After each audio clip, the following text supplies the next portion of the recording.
วันแห่งความสุขหัวข้อในมื้อนี้แมนปกเสื่องใจบาปไว้ปกเสื่องใจบาปไว้ในเพลงสรรเสริญบทที่32ข้อ2ทรงกล่าวว่าเมื่อข้าน้อยบ่สารภาพการบาปที่ได้กระทำมาข้าน้อยก็อิดออนสุดโทรมเพราะร้องไห้ตลอดวันในสวนเอเดนหลังจากอาดามเฮ็ดบาปแล้วพระเจ้าออกตามหาและถามด้วยความเจ็บปวดว่าเจ้าอยู่ไสอาดามและเอวาหลบลี้อยู่ท่ามกลางต้นไม้ทั้งหลายทั้งสองเสื่องห่างกายที่ป้าเปื่อยด้วยใบไม้เสื่องคำกล่าวหาและกล่าวโทษภายใต้ลิ้นของกันและกันเหนือสิ่งอื่นใดพวกเขากำลังเสื่องการปฏิเสธพระเจ้าไว้ในใจของตนเอง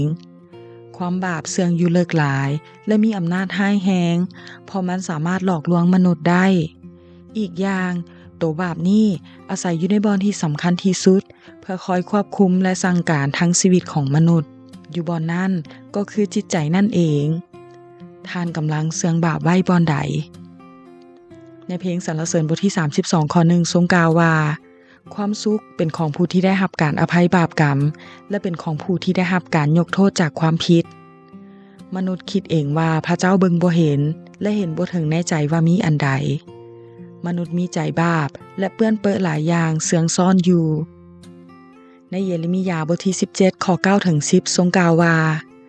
บ่มีสิ่งใดหลอกลวงซ้ำกับจิตใจคนซึ่งปิ้นปัวให้ดีและเข้าใจบ่ได้เฮาคือพระเจ้ายาเวห์คนเบิ่งแนวคิดของคนและทดสอบเบิ่งใจมนุษย์ทั้งหลายด้วยเฮาเฮ็ดต่อแต่ละคนตามวิธีที่พวกเขาใช้ชีวิตคือตามสิ่งที่พวกเขาประพฤติและกระท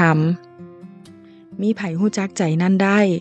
มีแต่ตัวเฮาเองและพระเจ้าเท่านั้นที่ฮู้พระเจ้าเป็นใหญ่กว่าใจของมนุษย์และพร้อมที่จะกวดสอบและทดลองจิตใจของแต่ละคนอีกด้วย